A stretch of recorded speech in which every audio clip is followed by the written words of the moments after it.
eu sou um grande liberal, eu não tenho família, nunca fui da política, não tenho família de políticos, nunca me candidatei a nada antes, a minha participação se restringe àquilo que eu falei para você no começo, né? Isso é uma grande E, vantagem.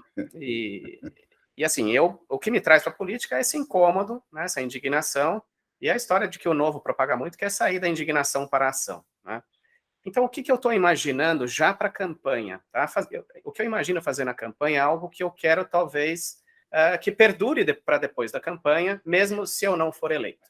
E qual que é a minha ideia? A minha ideia tem muito a ver com todas as ideias que você propaga. O que eu imagino?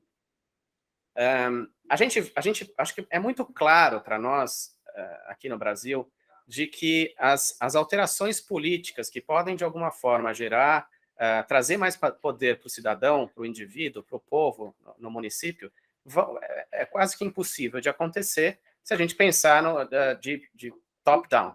O pessoal lá não tem o menor interesse em ceder poder, né? Então, assim, o que eu imagino é o seguinte, que talvez a gente tenha que começar um movimento bottom-up, para a gente mexer em duas questões que podem ser fundamentais, do ponto de vista político, para a gente começar a ter alguma alteração aí, né, na relação de poder entre povo, entre governo e governados. Tá? O que eu imagino?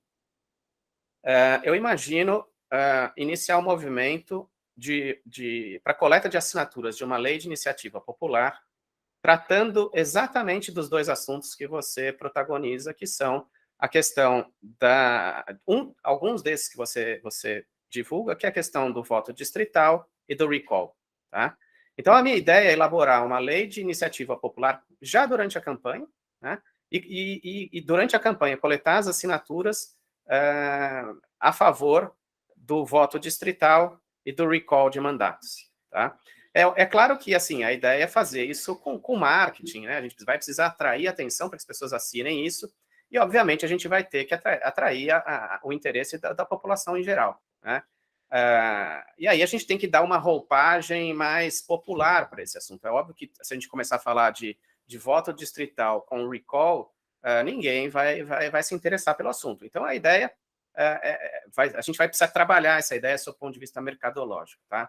Então, assim, isso eu compartilho. E aí, assim, se eu for eleito, ótimo, eu levo isso para lá e continuo com o apoio popular, e mesmo que a gente não tiver conseguido coletar 1,5 milhão de assinaturas que são necessárias, a gente continua até durante o mandato atraindo o interesse popular para isso, e se não for eleito, a gente continua da mesma forma, coletando essas assinaturas e trazendo atenção para esse movimento, tá?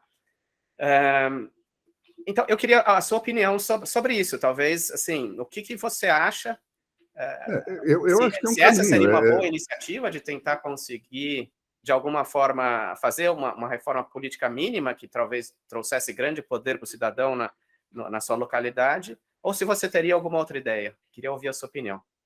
Não, eu acho que a única maneira possível, não é fácil, mas é possível, de começar é isso, é você começar pela instância municipal, local, né? Então não vamos propor uma reforma de todo o sistema brasileiro, mas vamos propor que no nível local, municipal, a política volte a estar na mão do povo. Vamos desestatizar a política. Porque hoje o que você tem? Os partidos políticos são estatais, né? Sim. Qualquer sujeito que quer criar um partido político ganha uma verba pública e sai vendendo o seu passe, né? Então, não tem nada a ver com o povo, né? Você não precisa ter associados, você não precisa ter fãs, você não precisa ter nada. Se você juntar 3 caras e colher assinaturas em meia dúzia de lugares, você faz um partido e você passa a fazer jus a uma verba, um pedaço daqueles 6 bilhões, né? Então, isso, quer dizer, vamos experimentar, nós já experimentamos a esquerda, já experimentamos a direita, já experimentamos o meio, agora vamos experimentar o povo. Poder para o povo.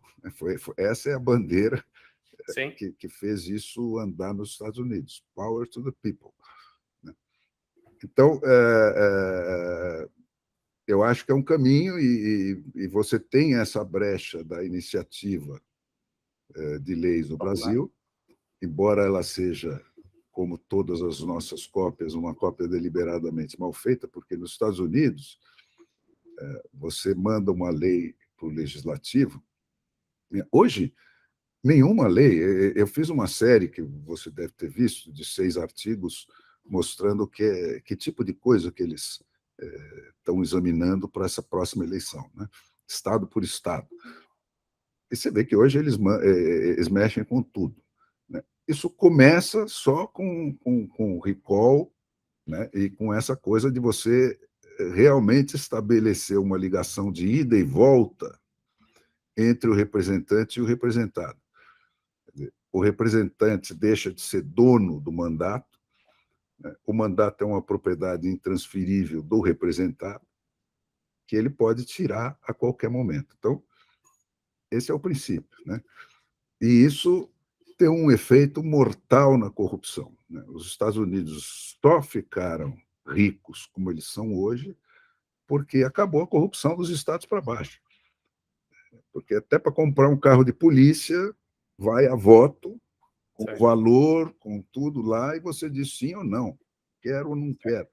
Então, não tem brecha para corrupção. Então, é só essas duas mensagens, né, eu acho que são injeção na veia de voto, né, se você souber formular elas de uma forma simples. Eu faço esse teste, eu sou muito de ir para o mato, eu gosto muito de ir para o mato. Eu tenho uma coisa lá no Vale do Ribeira, que é a região mais pobre do Brasil, né, onde eu me relaciono com um grupinho ali de caras analfabetos, desdentados, Certo. né, e que entendem completamente quando eu explico esse sistema para eles, né? De que forma, Fernão, seria muito interessante, como é que você explica para eles, como que eles entendem com simplicidade? Porque isso eu acho que é um pouco o que falta para nós, né? Como Comparando, é que nós passamos essa mensagem, nós com essa linguagem mais culta, como é que você consegue fazer isso, Fernão? quer dizer, Tá, tá, está acontecendo alguma coisa. Eu digo, lá eles resolvem assim, né? certo, Então, não é o cara de São Paulo que você nunca viu, ou de Brasília, que vai determinar quem vai ser o diretor da escola do seu filho, é você. certo, E você, mesmo sendo analfabeto, quer dizer, eu estou lá numa uma vila, eu sou o último do mato, né? Para frente de mim não tem ninguém. É Mata Atlântica, Serra do Mar, aquela coisa. Então, eu estou lá numa vilinha minúscula que chama Alto Guapiruvu. Eu digo, você não sabe quem na comunidade do Alto Guapiruvu mereceria estar num school board, mesmo sendo analfabeto? Claro que eu sei, quem é o cara mais ilustrado, quem é o cara mais...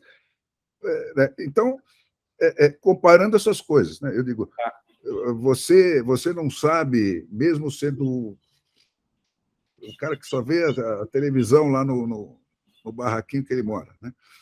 Que hoje todo mundo tem isso, né? Você não sabe se o prefeito de Sete Barras, que é o meu município, está asfaltando aquela rua porque a mãe dele mora lá ou porque é a rua que precisa ser asfaltada? Sei. Não, é isso, tá, né? Lá nos Estados Unidos, você tem o poder de, se ele asfaltar a rua da mãe em vez da rua do hospital, você põe ele para fora, né? tá. Você convoca uma votação e põe para fora. Então, com esses exemplos do dia a dia, do que está rolando lá, você vai mostrando como é que se resolve isso num outro sistema que não é o nosso, né? Tá bom, Isso pega, o cara entende no ato, entendeu? Qualquer sujeito entende isso. É o certo, que eu digo, a democracia é absolutamente básica. Toda a literatura política sofisticada, você pode fazer uma bela fogueira com ela, que não perde nada, entendeu? certo, Porque aquilo são tudo esquemas que os europeus inventaram para não ter que entregar a mão inteira. certo, Quando a democracia bateu na porta deles e queria entrar arrombando a porta. Então vamos fazer um semidistrital, vamos fazer um. Né, o partido fica com metade do poder de tirar o cara e a outra metade fica com o povo. É tudo Balela. Tudo balela. É tudo para enganar Sim. trouxa, né? Então, se você começar a mostrar esses exemplos assim, né, como é que seria resolvido esse problema? Aqui de Araçatuba, né, o caso do vereador, tá? Quem que resolve se o salário do vereador está bom ou não está bom? Você não sabe quanto seria justo que ele ganhasse? Pô, São coisas básicas, né, muito Fernando? Que assim, básico, muito básico. como é que nós não fazemos isso ainda, né? É uma Exato, coisa. porque esse sistema é absolutamente censurado. Eu, Sim. que passei minha vida inteira e estou na quarta geração de uma família que passou a vida inteira estudando essas coisas, não sabia que era assim. Pois é, isso é até curioso, né, Fernando? A sua família é do Estadão, não é isso? Isso. Isso. E essas coisas, assim, a mídia nunca colocou isso de uma forma assim.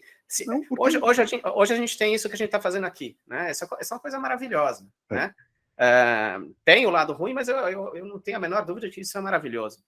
Mas Quem por me que a abriu esse mídia não universo tratou foi desse a assunto? Por que a internet. mídia não tratou desse assunto? Desculpa. Primeiro, porque quem sabe que isso existe censura. Né? Mas a maioria não sabe. Não é nem Nem a própria mídia, vamos dizer. nem a própria mídia. Meu Tá. pai não sabia que era assim, que Olá. funcionava a democracia americana. Eu não Sei, sabia que era assim, sei. entendeu? Depois que a internet me deu a possibilidade de ir fuçar essa minúcia da cidadinha americana, como é que funciona lá, e olha, penei para chegar nisso. Né? Foi uma trajetória longuíssima. Isso começou Sei. lendo uma biografia do Theodore Roosevelt, que é o cara que planta isso na virada do 19 para o 20, né? Meio de carona, né? Porque a preocupação do Theodore Roosevelt, naquele momento, era o excesso de poder do poder econômico.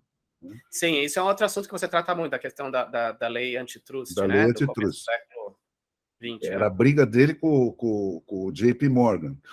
Né? Ele, como um cara que era caçador, que era um outdoorsman, que vivia acampando, que tinha uma paixão pela natureza e não sei o quê, e começa a querer fazer aqueles parques, e o JP Morgan estava se preparando para destruir o Grand Canyon, com mineração. Sei. E ele diz, não, senhor, pô, isso aqui é um troço que tem que ficar para todos os americanos verem como eu vi e sentirem as emoções que eu senti. Então ele começa essa briga e ele conclui que porra, a função da democracia americana não podia ser só de enriquecer ilimitadamente alguém, nem que fosse por competência. Sim. Tinha que ter um limite para isso. Algum limite tinha que ser colocado. Tinha que E ser o limite era a concorrência, né? O A grande limite era a descoberta. concorrência. Quer dizer, esse é o pulo do gato que ele dá genial. Né? Em vez do Estado assumir um pedaço da coisa, ele obrigava o cara a vender para outro empresário que ia competir com ele. Fantástico. E isso fez os Estados Unidos e a humanidade inteira darem o salto que deram no século XX. E o Theodore Roosevelt entra nessa coisa do recall e das ferramentas de democracia direta, importando isso, assimilando isso dos progressives, como chamavam, que eram os reformadores da costa oeste, porque a turma de Nova York já estava apodrecida, já estava no poder há 100 anos, já estava toda a mumunha toda armada, né? Corrompendo os políticos jogando junto com os mega empresários, os robber barons lá. Né? Sim. E para conseguir passar isso, a lei antitrust, ele acaba assimilando essas ferramentas do recall, da iniciativa e do referendo de leis. Mas então veio também de baixo para cima, essas leis antitrust começaram nos estados para chegar na federação? Exatamente. Tá. Exatamente. Começaram na costa oeste, né? Sei. Por quê? Porque eram os self-made men, eram os caras que não tinham compromisso com nada, tá? Saíram com uma mão para frente ou para trás e fizeram a sua vida lá, né? E lá começaram a se armar para aquilo não apodrecer como já tinha apodrecido a Costa Costa Leste. Leste. E o JP Morgan era da Costa Leste, então, sim, né? Nova York. JP Morgan, sim.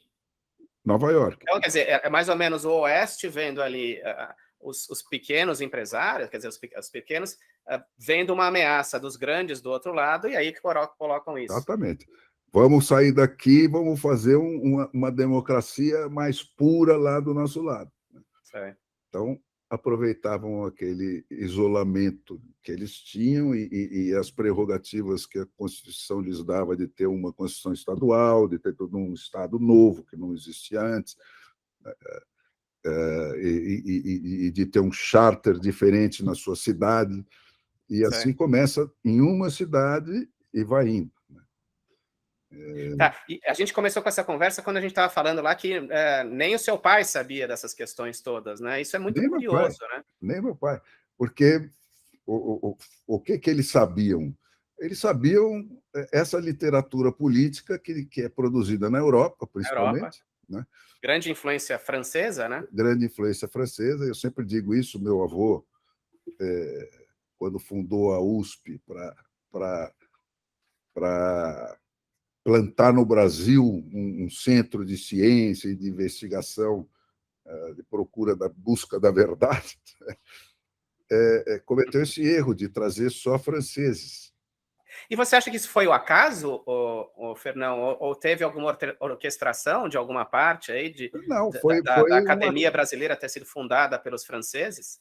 Não, foi um acaso que decorre de uma porção de acidentes, como tudo, né? Ele estava numa guerra com Getúlio, já tinha sido preso inúmeras vezes, foi exilado 2 vezes, né? Mas ele tinha estudado na Suíça, né? E tinha esse... Quando o Getúlio, depois de 32, ganha a guerra, mas moralmente perde e fica muito mal das pernas, ele faz a Constituição de 34, que foi a mais democrática que o Brasil teve, né? E para se recompor com São Paulo, que já era a locomotiva, né? Ele nomeia o cunhado do meu avô interventor de São Paulo, governador de São Paulo, o Armando Salles Oliveira. Era casado com uma irmã do meu avô. Então, os dois aproveitam esse hiato entre o exílio primeiro dele, que foi em 32 até 34, por aí, né? Quando o Getúlio, então, faz a Constituição Democrática de 34, eles voltam e até 37, quando o Getúlio fecha tudo de novo e aí vira a ditadura mesmo, eles fundam a USP. E como o meu avô era altamente relacionado com a intelectualidade francesa, conhecia aqueles caras pessoalmente, todos eles e tudo, os Malraux e o Brodel e essa gente, ele recorre a esse pessoal, né? E ele mesmo, porque a vida dele virou essa tribulação, né? Tomaram tudo que ele tinha, ele ficou sem um tostão, ele estava toda hora preso, não sei o quê. Ele não tinha a visão dessa chegada dos Estados Unidos na cena internacional e, e por essa formação dele da Europa continental, ele também não tinha a visão do que era a Inglaterra, qual era a diferença ali, né? Então, por isso, eles trouxeram todo mundo da França. Sei. Quem foi o... Interessante. Interessante essa história, eu não conhecia, não. Aliás, eu não sabia que era a sua família que que fundou a USP, eu não sabia disso, não. Foi ele. E ele cometeu esse erro. Se ele tivesse trazido metade dos professores da Inglaterra, a história do Brasil seria outra. Sim. Sim. A França... Na verdade, assim, é aquelas coisas, né? São erros que, na verdade, hoje a gente avalia com muita facilidade, mas dentro do contexto histórico, assim, não dá para se dizer que foi um erro, né? Porque eu não sei, assim, o meu avô, ele morreu sabendo falar só francês, ele não falava inglês, né? Era a cultura dominante da época. A cultura hegemônica, a França era hegemônica, né? Então, assim, não dá para dizer que foi um erro. A gente hoje é muito fácil dizer que foi um erro Exato, eu falo isso brincando, porque foi um esforço heróico que ele fez de fundar a USP como fundou, e criou uma geração aí que terminou no Fernando Henrique. Sim. Tá bom, Fernando, acho que no começo eu nem perguntei muito bem quanto tempo você teria para conversar, mas já se foram 1 hora de conversa, e eu conseguiria ficar mais outra hora aí conversando com você. Então, assim, mas para não abusar muito da sua paciência, eu acho que a gente poderia finalizar. À disposição, cara, porque a gente espalhar essa ideia é o que eu me dedico. Tá ótimo. Então, depois de você dizer isso, Fernão, bom, a gente gravou, então, isso daqui. Talvez eu possa disponibilizar para você dar uma checada, se você teria alguma restrição talvez a gente faça alguns dropzinhos, né, alguns cortes para ficar um pouco mais palatável para as pessoas, mas eu, de qualquer forma, antes de publicar qualquer coisa, eu vou submeter aí a você. E eu pediria, talvez, quem sabe, a gente não pode, talvez, em algum momento, combinar uma live com essa mesma conversa para uma audiência maior, mais gente assistindo a gente, com a possibilidade, inclusive, deles mesmos fazendo perguntas. Não, tá ótimo. Eu me disponho a fazer isso, se você organizar plateias que queiram ouvir isso, maiores, eu estou aí. Tá ótimo. Tá bom? Tá bom, Fernando. Muito obrigado por essa hora que a gente teve de conversa, muito obrigado pelo seu trabalho, muito obrigado por você trazer essas questões todas à tona, né? E como você mesmo disse, muita gente ainda não sabe, eu não sabia, talvez há 1 ano e meio, 2 anos atrás, e eu acho que é exatamente esse papel que a gente tem. No mínimo, o que a gente deve fazer é compartilhar isso com o máximo possível de pessoas. Não, sempre os ditadores se apoiam na censura, sempre. Sim. Né? Porque tem coisas que como eu digo, voto na veia. Se o sujeito sabe que isso existe, ele adere. E o ditador é o primeiro que sabe isso. Sim. Então, o grande trabalho deles é impedir que você saiba que isso existe. Sim, vamos ver e quando o nosso que eles vão é o oposto, portanto. O oposto, E vamos ver até onde eles deixam a gente trabalhar. É isso aí. Não é verdade? É isso aí. Tá bom, Fernão, muito obrigado mais uma vez. Foi um grande prazer conhecer e ter esse papo com você. E vamos repetir, então. Tá bom. Um abração. Um abração. Tchau. Até logo. Fantástico, né?